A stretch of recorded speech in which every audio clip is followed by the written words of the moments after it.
the manufacturers have a guaranteed buyer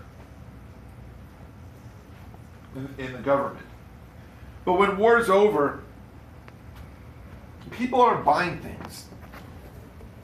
After World War I, you're going to have an economic downturn, which will eventually lead to the stock market crash and what we call the Great Depression. After World War I occurs, Europe isn't buying anything. Europe is recovering after war. Okay, what people don't understand is that we live in a global economy. When something happens, when there's disturbed markets in one area, disrupted markets in one area, it's like a trickle effect, or a ripple effect, I should say. A ripple effect, where it's kind of like you throw a rock in the river and you see all the waves coming from it. Well, Europe is the disrupted market. After World War I, people aren't buying. Europeans are not buying anything American. People aren't buying anything that is, a not needed item. They're just trying to rebuild from the war. So the Great Depression is going to be caused through the disruption in the markets, the global economy.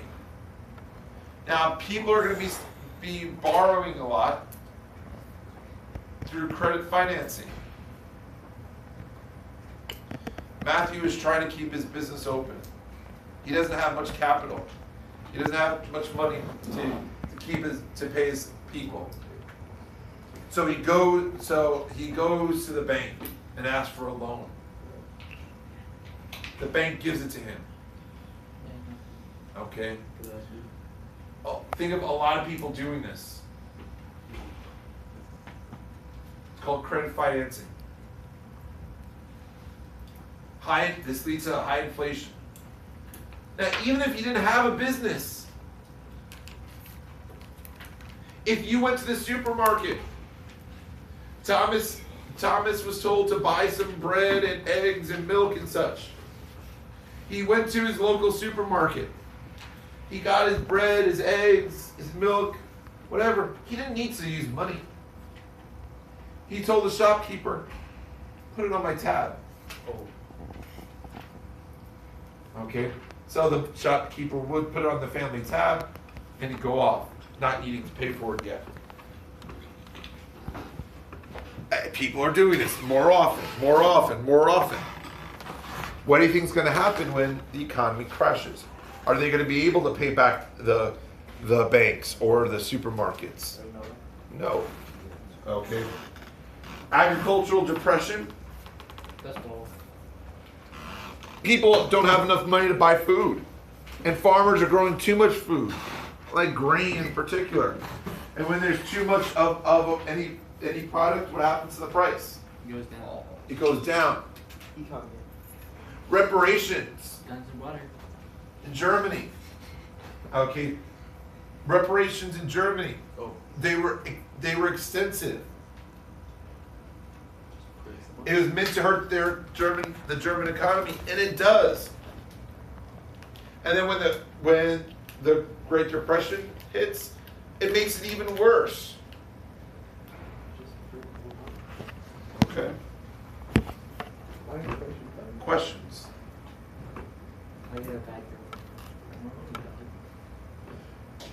Once the stock market crashes in 1929, you have the Great Depression.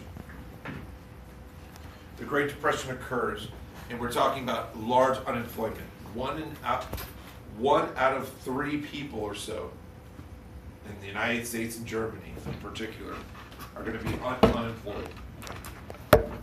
The more democratic the country is, the more likely it gets hit with the Great Depression. More capitalism in a country, the more likely it's going to be hit with the Great Depression.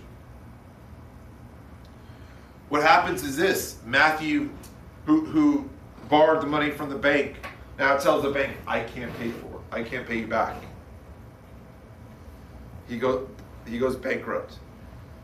Now the bank has lost money.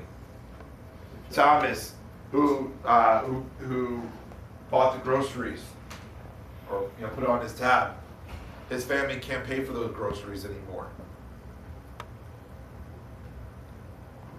The supermarket goes bankrupt when everyone does the same.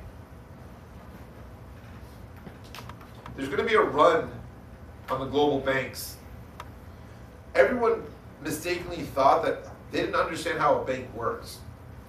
When you deposit money in a bank, the money doesn't stay there, and there's not a sign that says, Nicholas's money, do not touch. It doesn't say that. Banks don't keep money within the building.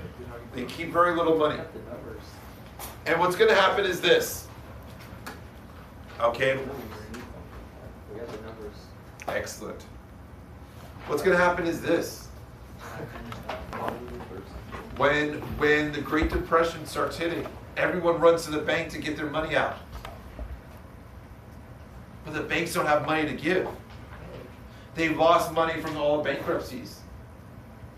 And now they have zero money. So their banks fail. If Chris Lady and her family had $100,000 in the bank, which was a tremendous amount back then. But then she goes to the bank and the bank says, sorry, you don't have any more money. And the bank goes bankrupt. She's out of luck. Because there's no insurance on her money. She lost $100,000. Oopsies. Nowadays, though, there's insurance and banks. It's all banks have to have this insurance. I think it's up to $250,000. So if you have a bank account, you have up to $250,000. So if something happens to that bank, you're insured to get that money back, up to $250,000. Okay. People that have more than $250,000, basically what they do, they usually have more than one bank account. I got one.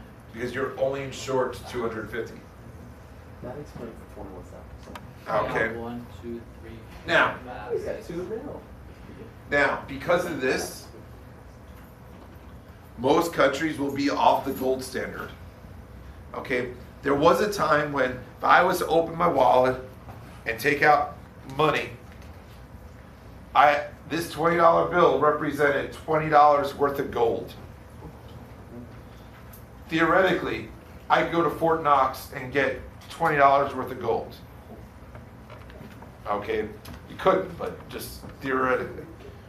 When the Great Depression occurs, most countries are going to be off the gold standard because the gold raises the value of the currency, or it makes things more expensive, I should say. So all countries pretty much get off the gold standard. And that's how it is today. Currency is backed by a country's reputation. Do they have a stable government? Do they pay their debts? Things like that. Okay.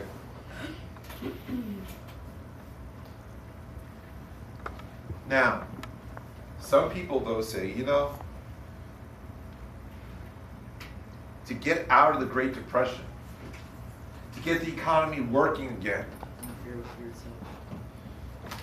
the government needs to spend money to enhance the economy. John Maynard Keynes came up with the idea. It's called Keynesian economics. Okay. Keynesian economics basically says, and this is the... We can teach this. Go ahead. Yeah. Oh, no, I don't know. No, go ahead. The government I got this. spends money to increase aggregate demand instead of letting aggregate supply fall back to equilibrium. So you're Okay. Just Yes. in regular terms, not Okay, so Go ahead, Peter. Government spends money and then GDP rises. Okay. one person. Yeah. Keynesian economics basically states, to put it in historical terms, not as economic terms. John Maynard Keynes says, to get out of the Depression or any kind of downturn in the economy, governments should have deficit spending. Don't worry about the deficit. spend money, because the only one entity that can spend money is government. So during bad times, lower taxes and raise government spending, such as creating the Hoover Dam, such as the Tennessee Valley Authority, such as creating more roads, whatever. Have the government spend money, get people working. You pay people to work, then they're going to pay taxes. They're going to spend in the community, and it'll raise everyone up. But then Keynes also said, a part of that, at the other end, during good times, when the economy is strong, raise taxes, because people are spending. If people are spending and they're paying taxes, that means the government will make all their money back from when they were spending, when the government was spending during bad times. And this should equal out. Oh, actually, I forgot. During good times also, raise taxes and lower government spending. This is the Keynesian economics is the policy that most countries use post World War I through today, with the exception. Now you may say, wait a second, Mr. McCullough. Why are all these countries in such debt? Okay, we're at what, at $22 trillion in debt? 22. Okay, the reason for that is the second part of Keynesian economics. Governments forget during good times they should spend less and raise taxes. Okay, that's why governments today are in such debt, because they forget that last part. Questions about Keynesian economics? Are we trying to expand or contract the economy?